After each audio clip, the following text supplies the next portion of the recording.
भाई सीरियसली अगर मैंने पार्ट 1 को वापस से रिवॉच नहीं किया होता तो शायद से मैं इस सदमे से कभी उभर ही नहीं पाता। बट आखिर ऐसा क्या हो गया कि जोकर फॉली एंड ड्यूक्स इतनी बड़ी डिज़ास्टर या फेलियर साबित हुई, इवन दो इसके कास्टिंग क्रूज और डायरेक्टर्स सब सेम थे जो हमें जोकर 1 में देखने को मिले। वॉकिन फिनिक्स जिन्होंने अपने एक्टिंग के थ्रू जोकर के कैरेक्टर को इतना ज़्यादा फेमस कर दिया कि हीथ लेजर के बाद अगर कोई बढ़िया तरीके से जोकर को प्ले कर सकता था तो वो वॉकिन फिनिक्स का कैरेक्टर था। उसी के साथ साथ डायरेक्टर टॉड फिलिप्स भी काफ़ी अच्छे डायरेक्टर है, मास्टरपीस मूवी उन्होंने बनाई है और इसके पहले भी उन्होंने काफ़ी अच्छी मूवीज़ को डायरेक्ट किया है, जैसे हैंगओवर सीरीज़ हो गया या फिर जोकर पार्ट 1 को ही लिया जाए। बट आखिर ऐसा क्या हो गया कि इन दोनों का मैजिक जोकर पार्ट 2 में फेल हो गया और कहीं ना कहीं ये मूवी एक मीडियोकर मूवी बन के रह गई जो मास्टरपीस होनी चाहिए थी। आज इसी चीज़ को लेयर टू लेयर डिस्कस करेंगे और इसी चीज़ को समझने की कोशिश करेंगे कि आखिर ये सारी चीज़ें हुई कैसे, और मेरे पॉइंट ऑफ व्यू के थ्रू अगर इसको वापस से रीशेप किया जाता तो इसमें क्या क्या चीज़ें ऐड और सब्सट्रैक्ट करी जाती, इन्हीं सारी चीज़ों को हम डिस्कस करेंगे। So without wasting any moment let's start this out. तो हमें इसको समझने से पहले सबसे पहले जोकर 1 के नैरेटिव को समझना होगा और इसके लिए हमें जाना होगा बैक टू 2019 जब जोकर 1 रिलीज़ हुई थी। ये वो वक्त था जब एवेंजर्स एंड गेम भी रिलीज़ हुई थी and it was a miraculous hit, जिसके बाद जोकर को लेकर भी बहुत सारे लोगों को होप्स थी क्योंकि इसके ट्रेलर टीज़र सबको बढ़िया व्यूज़ मिल रखे थे और सभी लोग बहुत ज़्यादा एंटिसिपेटेड और एक्साइटेड थे जोकर को देखने के लिए। एंड जोकर 1 जब रिलीज़ हुई तो उसके पहले भी काफ़ी हद तक बज़ क्रिएट हो चुका था, जैसे फॉर एग्जांपल इसका एक जब स्पेशल शो किया गया था तब 8 मिनट का स्टैंडिंग ओवेशन मिलना, फिर रिलीज़ के बाद कम से कम 15 से 12 ऑस्कर नॉमिनेशंस मिलना और इसके ऑस्कर्स को जीतना भी। कहीं ना कहीं ये मूवी एक मास्टरपीस थी एंड सीरियसली कहा जाए तो इस मूवी ने इतना ज़्यादा बढ़िया बिजनेस किया था जो आई थिंक डीसी की बहुत सारी मूवीज़ आज तक क्रिएट नहीं कर पाई। $1 बिलियन का मार्क क्रिएट करना, जो इसके पहले डार्क नाइट जैसी मूवीज़ पर ही ये ताज था, ये ताज जोकर पे ट्रांसफ़र हो गया एंड इसी के बाद जोकर एक सक्सेसफुल हिट साबित हुई। बट यहाँ पर जोकर का नैरेटिव क्या था, यानी जोकर का बेसिक प्लॉट क्या था? अगर इस बारे में एक बच्चे से भी पूछा जाए तो वो यही बोलेगा कि जोकर आर्थर फ्लेक की कहानी को बयां करती है जो एक मेंटल इलनेस से पीड़ित है और हर दिन उसे सोसाइटी से बुलिंग और प्रताड़ना झेलनी पड़ती है। एक दिन इसी प्रताड़ना का जवाब देने की वजह से वो 3 लोगों की हत्या करता है एंड उसके बाद वो अपने मॉम और 2 लोगों की हत्या करता है। एक हत्या वो लिटरली लाइव टीवी शो पे करता है जिसकी वजह से उसे मेंटल असाइलम भेजा जाता है because he has a split personality disorder. But ये एक सिंपल स्टोरी हो गई। अभी अगर इसके डीपर मीनिंग को या फिर एक डीपर नैरेटिव को समझा जाए तो आर्थर के कैरेक्टर के बारे में भी हमें काफ़ी सारी चीज़ें पता चलती है और कहीं ना कहीं हमें ये भी पता चलता है कि टॉड फिलिप्स ने कैसे वर्ल्ड बिल्डिंग को क्रिएट किया। लाइक सीरियसली जोकर 1 की अगर वर्ल्ड बिल्डिंग की बात करी जाए तो वो इस लेवल पर है कि क्या बताए। अब यहाँ पर अगर हम कंप्लीट जोकर 1 की एनालिसिस करें तो सबसे पहले हमें ये समझना होगा कि आखिर आर्थर की स्टोरी क्या थी। तो बेसिकली आर्थर की स्टोरी एक सफरिंग से शुरू होती है। बचपन से मेंटल ट्रॉमा और फिज़िकल अब्यूज़ की वजह से उसके अंदर एक ट्रॉमा बचपन से ही हमें देखने को उसके कैरेक्टर के अंदर एक ट्रॉमा हमें देखने को मिलता है, कहीं ना कहीं एक सफरिंग देखने को मिलती है कि किधर न किधर आर्थर की ज़िंदगी वो नॉर्मल लाइफ नहीं है जो वो हमेशा से एक्सपेक्ट कर रहा था। वो एक कॉमेडियन बनना चाहता था बट उसे कभी वो मौका नहीं मिला क्योंकि उसके जोक्स हमेशा लाफेबल नहीं थे एंड कहीं ना कहीं वो अपनी डे टू डे लाइफ में भी सफ़र कर रहा था। जैसे उसे हर दिन लोगों से बुलिंग मिलती थी, उसे कभी भी एक रिस्पेक्ट की नज़रों से नहीं देखा जाता था और उसी के साथ साथ उसके कोवर्कर्स भी उसकी इज्जत नहीं करते थे, जिसकी वजह से वो कभी ना कभी हमेशा परेशान ही रहता था। और उसकी इस परेशानी का सोल्यूशन था घर पे आके मरी फ्रैंकलिन का शो देखना और उससे इंस्पायर होना। कहीं ना कहीं वो मरी फ्रैंकलिन को अपना आइडल मानता था और सारी ज़िंदगी की जितनी भी प्रॉब्लम्स थे उसे ऐसा लगता था कि वो प्रॉब्लम्स मरी फ्रैंकलिन के शो के थ्रू ही वो रिजॉल्व कर सकता है और कहीं ना कहीं वो उसे आइडियलाइज भी करता था, वो उसे एज अ फादर फिगर की तरह देखता था। बट ये सारे इल्यूजन्स उसके तब टूटते हैं जब मैरी फ्रैंकलिन खुद उसका मजाक उड़ाते हैं इन अ लाइव टीवी शो, जिसकी वजह से जोकर या फिर आर्थर का कैरेक्टर बहुत ज़्यादा सफ़र करता है और कहीं ना कहीं उसे ऐसा लगता है कि जिसे वो आइडियलाइज करता था वही उसका सबसे बड़ा रोस्टर निकला एंड ये चीज़ आर्थर को सबसे ज़्यादा बुरी लगती है। अब यहाँ पर हम अगर आर्थर के कैरेक्टर को समझे तो आर्थर का कैरेक्टर स्टार्टिंग से ही एक सफरिंग को रिप्रेजेंट कर रहा है। मतलब स्टार्टिंग से ही उसके ऊपर अब्यूजेस हुए, स्टार्टिंग से ही उसे बुली किया जाता रहा, स्टार्टिंग से ही उसकी मेंटल कंडीशनिंग की वजह से लोग उससे दूर चलते गए, जिसकी वजह से वो एक लोनली फिगर बन चुका है और कहीं ना कहीं वो अपनी लाइफ में बहुत ज़्यादा सफ़र कर रहा है, जिसकी वजह से joker is like a counter part for him. जब उसकी यही सफरिंग इतनी ज़्यादा बढ़ गई कि वो उसके आपे से बाहर चली गई। और ये चीज़ हमें कहीं ना कहीं तो भी देखने को मिलती है व्हेन ही रियलाइज उसकी मदर की सच्चाई। मतलब जब वो अपने मदर के मेडिकल डॉक्यूमेंट्स चेक कर रहा था, उसके रिलेटेड केस पढ़ रहा था, तब उसे ये बात रियलाइज़ होती है कि उसे वो बचपन मिल ही नहीं पाया जो एक नॉर्मल लड़के को मिलना चाहिए था। And final nail to that coffin was कि जब आर्थर को एक लड़की से प्यार होता है और जब उसे ये बात पता चलती है कि वो सब उसका एक इल्यूजन था, एक इमेजिनेशन थी, एक्चुअली वो लड़की उसे जानती तक नहीं है, तब that was the final nail to the coffin of Arthur. And कहीं ना कहीं आर्थर खुद को सरेंडर कर चुका था और उसके अंदर एक काउंटर पार्ट यानी जोकर का कैरेक्टर पनप चुका था जो केओस पे बिलीव करता है। अगर आप सभी ने स्टार्टिंग से ही जोकर को फॉलो आउट किया होगा तो आपको एक चीज़ तो पता चली गई होगी कि जोकर का कैरेक्टर कहीं ना कहीं एक केओस को रिप्रेजेंट करता है। मतलब सोसाइटी की जितनी भी प्रताड़ना है या फिर जितना भी ज़्यादा स्ट्रेस है, उन सभी को एक काउंटर पार्ट के थ्रू आर्थर डील करता है and that is what joker is all about. Joker का कैरेक्टर बेसिकली केओस को रिप्रेजेंट करता है कि वो सब कुछ बर्बाद करना चाहता है। वो अपनी सारी प्रॉब्लम्स की जिम्मेदारी समाज पे छोड़ देता है और कहीं ना कहीं वो अपनी गलती को एक्सेप्ट नहीं करता, जिसकी वजह से वो ये सारे मर्डर्स को कमिट करता है। मतलब इन सारे मर्डर्स को कमिट करने वाला आर्थर नहीं बल्कि जोकर था। And joker is like a counter part of the Arthur, जो बेसिकली आर्थर की सफरिंग का ही एक रिज़ल्ट था। एंड कहीं ना कहीं इसी सोसाइटी ने इस जोकर के कैरेक्टर को जन्म दिया था, जिसकी वजह से ये सोसाइटी अब उस कैरेक्टर को लेके सफ़र हो रही थी। अब यहाँ पर ये चीज़ हमें जोकर 1 में काफ़ी अच्छी तरीके से दिखाई गई, बट जोकर 2 में इन सारी चीज़ों का मिसिंग होना सबसे ज़्यादा अफेक्ट करता है। अब यहाँ पर आप सभी लोग ये सोच रहे होंगे कि भाई मैं तो जोकर 2 के रिलेटेड वीडियो देखने आया था, बट आखिर हम जोकर 1 को लेके क्यों डिस्कशन कर रहे हैं। तो देखो यार, सारी चीज़ों को समझने के लिए हमें मटेरियल कलेक्ट करना होगा और ये मटेरियल कलेक्शन ही चल रहा है। अगर बात करी जाए तो आर्थर का कैरेक्टर की यही सफरिंग उसे जोकर बनाती है और उसकी इसी जोकर की पर्सनैलिटी से बहुत सारे लोग अट्रैक्ट भी होते हैं। बहुत सारे लोग जो प्रोटेस्ट कर रहे थे या फिर काफ़ी सारी चीज़ों में इन्वॉल्व थे या फिर क्राइम्स कर रहे थे, वो कहीं ना कहीं आर्थर को ही सिंबलाइज कर रहे थे एज अ जोकर। और बहुत सारे लोगों को ऐसा लगता था कि सोसाइटी अभी पूरी तरीके से डिस्ट्रॉय हो चुकी है और जोकर का रास्ता ही सबसे सही रास्ता है अगर हमें सोसाइटी को आगे बढ़ाना है। इन सोसाइटी को बचाने के लिए एक आखिरी उम्मीद के तौर पर थॉमस वेन के कैरेक्टर को देखा जा रहा था, बट कहीं ना कहीं थॉमस वेन भी उसी मानसिकता का शिकार हो चुका है जिस मानसिकता की वजह से ये सोसाइटी पूरी तरीके से डिस्ट्रॉय हो गई है। जैसे कि अमीर और भी ज़्यादा अमीर बनता जा रहा है, गरीब और भी ज़्यादा गरीब बनता जा रहा है।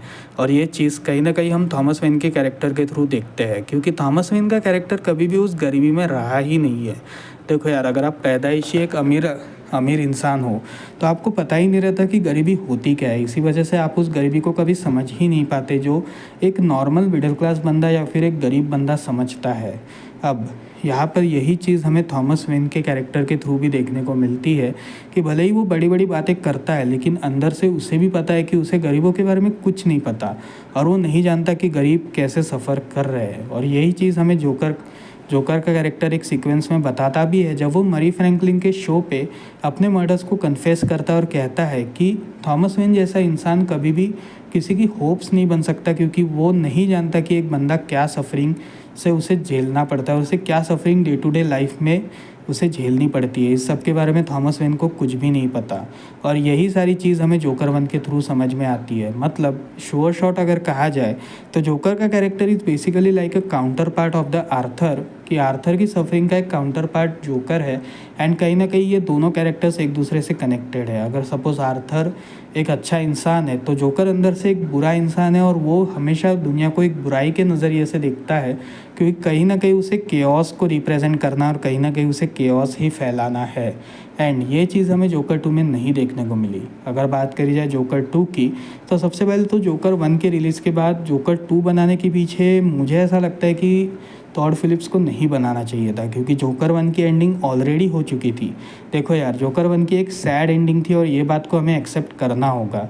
हर एक मूवी की सैड एंडिंग हो सकती है एंड जोकर की ending was the perfect ending, क्योंकि जोकर के कैरेक्टर का कोई रिडेम्पशन नहीं हो सकता। मतलब जोकर के कैरेक्टर को कभी कोई सुधार ही नहीं सकता और वो जोकर का कैरेक्टर एक सफरिंग या फिर एक केओस को ही रिप्रेजेंट करेगा, भले ही चाहे कुछ भी हो जाए, क्योंकि वो एक नेगेटिव कैरेक्टर है। तो इसी वजह से जोकर 2 का बनना was not suppose to be a chance. लेकिन फिर भी जब जोकर 2 की अनाउंसमेंट हुई तो कहीं ना कहीं मैं एक्साइटेड था कि आने वाले स्टोरी में हमें क्या क्या देखने को मिलेगा। मतलब जो पहले पार्ट में बहुत सारे रिव्यूअर्स और बहुत सारे एनालिस्ट चैनल ने ये कमेंट किया था कि ये सारी चीज़ें आर्थर की इमेजिनेशन हो सकती है, क्या वो सही में एक इमेजिनेशन थी या फिर आर्थर ने ये सारे क्राइम्स सही में कमिट किए थे। इसी चीज़ को लेकर मैं आंसर्स चाहता था और मुझे ऐसा लग रहा था कि कहीं ना कहीं जोकर 2 के थ्रू मुझे वो आंसर्स, सवालों के जवाब मिल पाएंगे। बट धीरे धीरे करके जैसे ही कास्टिंग रिवील हुई, कास्टिंग में उन्होंने वॉकिन फिनिक्स को सिलेक्ट किया एंड लेडी गागा को सिलेक्ट किया। देखो यार, मैं किसी भी एक्ट्रेस को जज नहीं करना चाहता, क्योंकि बहुत सारे ऐसे एक्टर्स हैं जो अपने कैरेक्टर के पहले काफ़ी क्रिटिसिज्म फेस कर चुके हैं, लेकिन जब उनके कैरेक्टर्स रिलीज़ होते हैं तब वही सबसे ज़्यादा पावरफुल कैरेक्टर्स माने जाते हैं। जैसे फॉर एग्जांपल बेन एफ्लेक को काफ़ी सारे लोगों ने क्रिटिसाइज़ किया था for playing the Batman, but he played the very best Batman we ever had after Christian bell.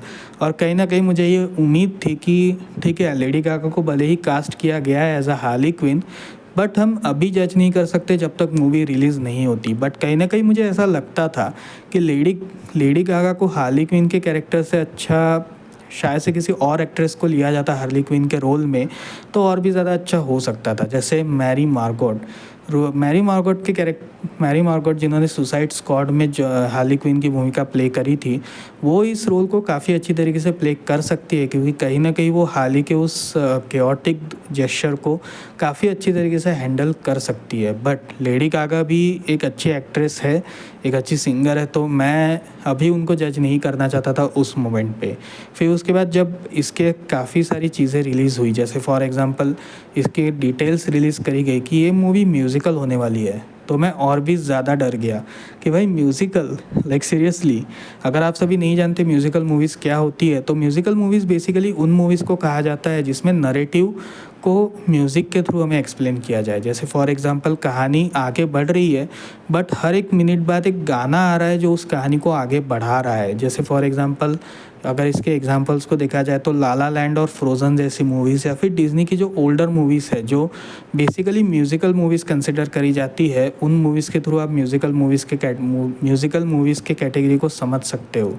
अब यहाँ पर ये चीज़ को अगर आपने इंडियन मूवीज़ के नज़रिए से समझना है तो I would recommend you to watch Jagga Jasoos movie. ये भी एक म्यूज़िकल मूवी है और कहीं ना कहीं यह भी आपको पसंद आएगी as a musical movie attempt. मतलब ये एक एक्सपेरिमेंटल म्यूज़िकल मूवी है, बट कहीं ना कहीं ये आपको ज़रूर पसंद आएगी एंड आई वुड रिकमेंड कि आप ये मूवी को ज़रूर एक बार देखो। Anyways, back to the Joker 2 वाला टॉपिक। तो अगर देखा जाए तो म्यूज़िकल मूवी आर रेटेड में बनाना भी एक बहुत ज़्यादा रिस्कफुल काम था, लेकिन मुझे ऐसा उम्मीद थी कि टॉड फिलिप्स इस चीज़ को कहीं ना कहीं तो भी पुल ऑफ कर पाएंगे। एंड जब इसका पहला टीज़र ट्रेलर रिलीज़ हुआ तब मेरी ये होप्स और भी ज़्यादा बढ़ गई। मतलब मैं इस बात से संतुष्ट हो गया कि कुछ भी हो जाए हमें एंटरटेनमेंट तो भर भर के देखने को मिलेगा, क्योंकि जोकर फॉली एंड ड्यूक्स का जो पहला ट्रेलर था वो सही में ज़बरदस्त था और कहीं ना कहीं वो काफ़ी सारी चीज़ों को बढ़िया तरीके से हमारे सामने रिप्रेजेंट कर रहा था। बट जैसे जैसे धीरे धीरे टाइम आगे बढ़ता गया और इसका सेकंड ट्रेलर रिलीज़ हुआ तब ये एक्साइटमेंट और भी ज़्यादा बढ़ गई इन द सेंस कि इस मूवी को लेके मैं और भी ज़्यादा एक्साइटेड हो चुका था कि हमें इस मूवी में क्या क्या देखने को मिलेगा। एंड जब इसका फाइनल अर्ली रिव्यूज़ आना शुरू हुए तब थोड़ा बहुत डिसअपॉइंटमेंट हुई। बहुत सारे लोगों का मानना था कि म्यूज़िकल मूवी इतनी ज़्यादा अच्छी नहीं है। एंड जब इसका पहला डे का रिव्यू रिलीज़ हुआ तब बहुत सारे लोगों ने इसे क्रिटिसाइज़ करना शुरू किया कि मूवी काफ़ी स्लो पेस थी और कहीं ना कहीं म्यूज़िकल होने की वजह से ये काफ़ी बुरी मूवी थी। अब यहाँ पर मूवी को लेके मेरे क्या ओपिनियंस है ये मैं बाद में शेयर करूँगा, क्योंकि कहीं ना कहीं वो इस चीज़ को भी अफेक्ट करेगा कि यार कोई अगर इसका फ़ैन होगा तो वो मुझे पक्का गालियाँ देगा। तो इसी वजह से इसे मैं एंड में आपके सामने डिस्कस करूँगा कि मूवी को लेके मेरा पर्सनल ओपिनियन क्या है। बट अगर हम जोकर 2 मूवी को समझने की कोशिश करें तो सीरियसली कहा जाए तो कहानी काफ़ी हद तक स्लो पेस थी, कहीं ना कहीं तो भी हमें कहानी इनकम्प्लीट लगती है। एंड सीरियसली कहा जाए तो musical was not an option. अगर इसके बदले एक नॉर्मल मूवी को दिखाया जाता तो शायद से और भी ज़्यादा अच्छा होता। और अगर टॉड फिलिप्स इसे म्यूज़िकल बनाना ही चाहते थे, see after all it is director's choice कि वो कैसी मूवी बनाना चाहते हैं। अगर उन्हें लगता है कि म्यूज़िकल मूवी बनाकर they can create the masterpiece and they can create that kind of magic which they created in part 1, तो शायद से उनकी ये चॉइस अच्छी भी काम कर सकती है। बट यहाँ पर अगर देखा जाए तो जोकर 2 काफ़ी सारे एस्पेक्ट्स में हमें अधूरी लगती है। मतलब वो इतनी ज़्यादा अधूरी लगती है कि पूछो मत। सबसे पहले आती है वर्ल्ड बिल्डिंग। अगर जोकर 1 की वर्ल्ड बिल्डिंग की बात करी जाए तो कहीं ना कहीं हमारे सामने सोसाइटी को दिखाया जाता है कि सोसाइटी 1980s के टाइमलाइन में काफ़ी हद तक डिस्ट्रॉय हो चुकी थी। अमीर गरीब बहुत ज़्यादा भेदभाव बढ़ चुका था। अमीर और ज़्यादा अमीर होते जा रहे थे, गरीब और ज़्यादा गरीब होते जा रहे थे। और कहीं ना कहीं अनएम्प्लॉयमेंट की वजह से यूथ भी काफ़ी परेशान और स्ट्रेस में था। एंड ये चीज़ हमें टाइम टू टाइम देखने को मिलती है कि जिस एरिया में या फिर जिस शहर को दिखाया गया, यानी गौथम सिटी को दिखाया गया, उसमें एक एरिया कम्प्लीटली गार्बेज से भरा हुआ है, मतलब गंदगी से भरा हुआ है, और एक एरिया इतना ज़्यादा एलिट है कि पूछो मत। एंड यही चीज़ हमें टाइम टू टाइम मूवी में देखने को भी मिलती है। मतलब अमीर गरीब का भेदभाव हो गया, कलर का भेदभाव हो गया, ये सारी चीज़ों को इतने बढ़िया तरीके से हमारे सामने रिप्रेजेंट किया गया कि कहीं ना कहीं हम वर्ल्ड बिल्डिंग के थ्रू भी जोकर की मूवी को काफ़ी बढ़िया समझ पाए कि जिस हिसाब से टॉड फिलिप्स ने इसकी वर्ल्ड बिल्डिंग लिखी थी या फिर जिस हिसाब से इसके वर्ल्ड को क्रिएट किया गया था, हम सभी की डे टू डे लाइफ को इसमें काफ़ी अच्छी तरीके से जस्टिफाई किया गया। बट जोकर 2 में इस वर्ल्ड बिल्डिंग को ऐसे इग्नोर किया गया जैसे मेरी ज़िंदगी से लव लाइफ। सॉरी यार, कभी कभी मैं ज़्यादा ही घुस जाता हूँ। एनीवेज, तो बैक टू द डिस्कशन। तो यहाँ पर जोकर 2 में हमें वो वर्ल्ड बिल्डिंग देखने को ही नहीं मिलती, क्योंकि most of the movie court room drama या फिर most of the movie asylum में ही शूट होती है, जिसकी वजह से हम उस वर्ल्ड को देख ही नहीं पाते कि आफ्टर जोकर उस वर्ल्ड के साथ हुआ क्या, मतलब गौथम सिटी के साथ क्या हुआ। इनफैक्ट उसके कुछ सिर्फ छोटे छोटे फ्लैशेस हमें देखने को मिलते हैं कि जोकर के इंसिडेंट के बाद उसके ऊपर 7 मूवीज़ बनाई गई, काफ़ी सारे म्यूज़िकल्स बनाए गए, बहुत सारे लोगों ने उसकी तारीफ़ें करी, उसके फॉलोअर्स बढ़े एंड ऑल डैट। बट हमें वो कभी रियलिटी में देखने को ही नहीं मिला, जिसकी वजह से कहीं ना कहीं मेरे अंदर एक डिसअपॉइंटमेंट थी, या फिर मोस्ट ऑफ द ऑडियंस के अंदर डिसअपॉइंटमेंट थी कि वो वर्ल्ड बिल्डिंग ही नहीं देख पाए जिस वर्ल्ड बिल्डिंग की वजह से वो जोकर को देखना चाहते थे। इसी वजह से कहीं ना कहीं आर्थर के कैरेक्टर की वो परेशानियाँ या फिर वो सारी चीज़ें हम देख ही नहीं पाए। The second thing which was missing was sympathy. कहीं ना कहीं हम जोकर के कैरेक्टर के साथ सिंपथाइज कर पा रहे थे इन जोकर 1 जिस वे में वो सफ़र कर रहा था, बट ये सफरिंग हमें जोकर 2 में नहीं देखने को मिलती। सीरियसली जोकर 2 में इस सफरिंग का हमें 1% भी देखने को नहीं मिलता। एंड ये एक बहुत बुरी चीज़ है।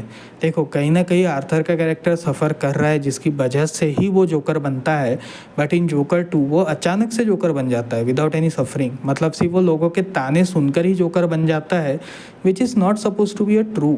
क्योंकि यार अगर आपने देखा होगा तो जोकर 1 को आपने जितना देखा होगा उसके थ्रू आपको एक चीज़ तो समझ आ ही गई होगी कि जोकर ये बेसिकली सफरिंग के थ्रू बना है, और ये सफरिंग इस लेवल के एक्सटेंड पे चली गई थी कि कहीं ना कहीं आर्थर का कैरेक्टर हमेशा के लिए ऑफ हो गया था और वो एक जोकर बन गया था। अब यहाँ पर ये चीज़ हमें जोकर 2 में नहीं देखने को मिलती।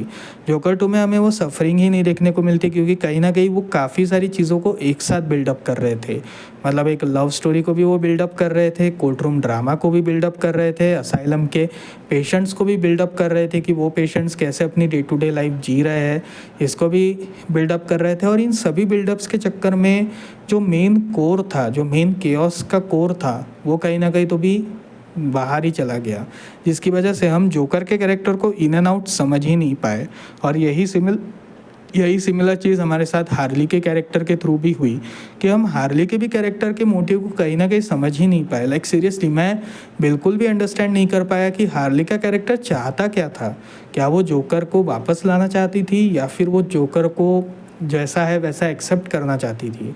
एंड ये चीज़ हमें कभी भी मूवी में देखने को नहीं मिली कि आखिर हार्ली क्विन जोकर के पास आई क्यों और वो जोकर की इतनी फ़ैन बनी कैसे। देखो हार्ली की बैक स्टोरी को भी हमारे सामने सिर्फ कन्वर्सेशन के थ्रू दिखाया गया कि बचपन से ही वो सफ़र कर रही है, उसके फादर अब्यूज़िव थे, उसकी मदर अब्यूज़िव थी और एक दिन उसकी मदर और फादर दोनों ने मिलकर सुसाइड कर ली, जिसकी वजह से वो अकेली पड़ गई और इसी वजह से उसके अंदर बहुत सारे नेगेटिव थॉट्स आते थे। But in a next scene जब उसके सामने लॉयर आती है, मतलब आर्थर फ्लेक की जब लॉयर उसके सामने खड़ी होती है, तब वो उसे ये बताती है कि ऐसा कुछ भी नहीं है। Basically Harley Quinn is a psychological student and वो कहीं ना कहीं तो भी साइकोलॉजिस्ट बनना चाहती है, जिसकी वजह से हम हार्ली क्विन के कैरेक्टर को समझ ही नहीं पाए। लाइक सीरियसली मैं हार्ली क्विन के कैरेक्टर को बिल्कुल नहीं समझ पाया कि आखिर इसका मोटिवेशन था क्या पूरी पिक्चर में। सिर्फ कुछ सीक्वेंसेस में इसे कोर्ट के सामने दिखाया गया या फिर ये पागलों की तरह एक्ट कर रही है, बट इसका रियल मोटिवेशन था क्या। एटलीस्ट सुसाइड स्क्वाड में हमें हार्ली क्विन के रियल मोटिवेशन के बारे में पता तो था कि कहीं ना कहीं वो जोकर के कैरेक्टर से अट्रैक्ट हो चुकी है और कहीं ना कहीं उसकी यही अट्रैक्शन उसके लिए सबसे बड़ी भूल बन चुकी है। बट हमें जोकर 2 में ये सारे सीक्वेंसेस देखने को ही नहीं मिले क्योंकि वो काफ़ी सारी चीज़ों को एक साथ बिल्डअप कर रहे थे, इसी वजह से भी हो सकता है। And the third thing which I didn't like about the movie is which I didn't think most of the people like is ending. Seriously कहा जाए तो इसकी एंडिंग मुझे बिल्कुल भी नहीं पसंद आई। मैं इसके एंडिंग में कुछ केओटिक एक्सपेक्ट कर रहा था, बट वो केओस हो ही नहीं पाया एंड डायरेक्टली हम आर्थर को मरा हुआ देखते हैं। बट यहाँ पर डायरेक्टर शायद से हमें ये बताना चाहता है कि आर्थर की ज़िंदगी में कहीं ना कहीं उसने बहुत ज़्यादा सफरिंग देख रखी थी, इसी वजह से वो स्टार्टिंग से ही मरना चाहता था। अगर आप देखोगे तो आर्थर को स्टार्टिंग से ही एक सुसाइडल इंसान की तरह दिखाया गया था क्योंकि उसकी लाइफ में कभी कुछ अच्छा हो ही नहीं रहा था और जो भी उसकी लाइफ में अच्छा हो रहा था उसके इसी रीज़न की वजह से, मतलब उसके इसी नेगेटिव थॉट्स की वजह से या फिर उसकी लोनलीनेस की वजह से सब उससे दूर चले जा रहे थे और हर कोई उसे बुली कर रहा था, जिसकी वजह से वो इंटरनली बहुत ज़्यादा सफ़र कर रहा था और उसके बचपन के ट्रॉमा की वजह से भी वो कहीं ना कहीं पूरी तरीके से टूट चुका था, जिसकी वजह से आर्थर का कैरेक्टर तो जोकर 1 में ही मारा गया। बस जोकर 2 में उसके कैरेक्टर के वापस से रिटर्न होने के पीछे रीज़न ये था कि उसके अंदर का गुस्सा कम हो गया और कहीं ना कहीं वो वापस से आर्थर फ्लेक बन रहा था। बट यहाँ पर अगर देखा जाए तो आर्थर फ्लेक की इस सफरिंग का भी एंड हो ही गया। मतलब कहीं ना कहीं तो भी डायरेक्टर शायद से ये जस्टिफिकेशन देना चाहते थे कि पूरी ज़िंदगी भर आर्थर ने बहुत ज़्यादा सफ़र किया है और अगर इस सफरिंग को रोकना है तो कहीं ना कहीं आर्थर का मरना ज़रूरी था। ये देखो राइटिंग में बहुत अच्छा दिखता है, अगर आप सपोज़ इसको राइटिंग करने जाओगे तो ये राइटिंग या फिर इन सारी चीज़ों में बहुत ज़्यादा अच्छा दिखता है, लेकिन रियलिटी में उसे दिखाना या फिर एक पिक्चराइजेशन में उसे दिखाना बहुत ज़्यादा वियर्ड डिसीजन था और कहीं ना कहीं ये लोगों को पसंद भी नहीं आया। लाइक सीरियसली अगर वो और थोड़ा इमोशन इसमें ऐड कर पाते और थोड़ी आर्थर की सफरिंग दिखा पाते तो शायद से हम इमोशनली आर्थर के कैरेक्टर से कनेक्ट हो पाते। देखो मैं इसमें एक्टर्स की एक्टिंग को बिल्कुल भी क्रिटिसाइज़ नहीं कर रहा हूँ।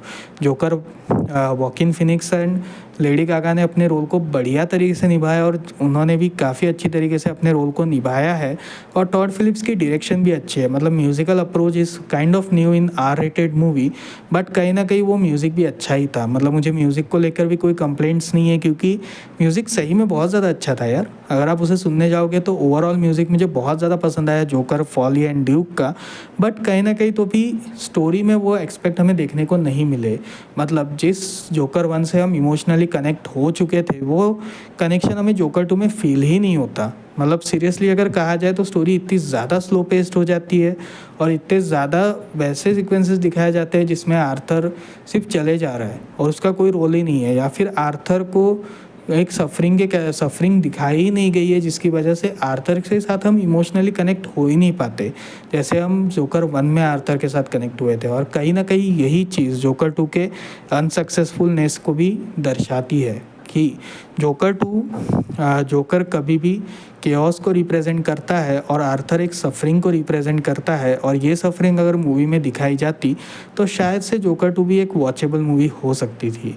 अब यहाँ पर अगर मेरे पॉइंट ऑफ व्यूज़ की बात करी जाए तो सबसे पहले जैसा मैंने कहा कि अगर इसे थोड़ा सा सफरिंग या फिर थोड़े से इमोशनल सीक्वेंसेस को और डाला जाता तो शायद से मूवी और भी ज़्यादा अच्छी बन पाती थी। बट कहीं ना कहीं वो सारी चीज़ों को बिल्डअप करने के चक्कर में ये एस्पेक्ट कहीं ना कहीं तो भी छूट गया। दूसरी चीज़ थी वर्ल्ड बिल्डिंग की। शायद से अगर वर्ल्ड बिल्डिंग अच्छी होती मूवी की तो कहीं ना कहीं हम मूवी को अंडरस्टैंड कर पाते और शायद से हम मूवी में और भी ज़्यादा इन्वॉल्व हो पाते जैसे हम जोकर 1 में इन्वॉल्व हुए थे। तो ओवरऑल अगर मेरे ओपिनियन की बात करी जाए तो मुझे जोकर 2 एक अच्छी मूवी लगी। मतलब मीडियोकर मूवी लगी, इतनी ज़्यादा मास्टरपीस तो नहीं कहूँगा, बट कहीं ना कहीं तो भी मैं केओस को एक्सपेक्ट कर रहा था जो शायद से हमें इसमें देखने को नहीं मिला। एंड सीरियसली अगर कहा जाए तो पता नहीं अभी डीसी का क्या होगा। Most of the ventures, most of the plans है, फिर मोस्ट ऑफ द प्रोजेक्ट्स तो उनके अनसक्सेसफुल चल ही रहे हैं। तो लेट्स सी फ्यूचर में वो और भी ज़्यादा अच्छे प्रोजेक्ट बनाते हैं या फिर क्या होता है। सो ये थी मेरी जोकर को लेकर एक कंप्लीट वीडियो। आपको कैसी लगी मुझे कमेंट सेक्शन में ज़रूर बताइएगा। सो मिलता है अगली वीडियो में, तब तक के लिए बाय बाय।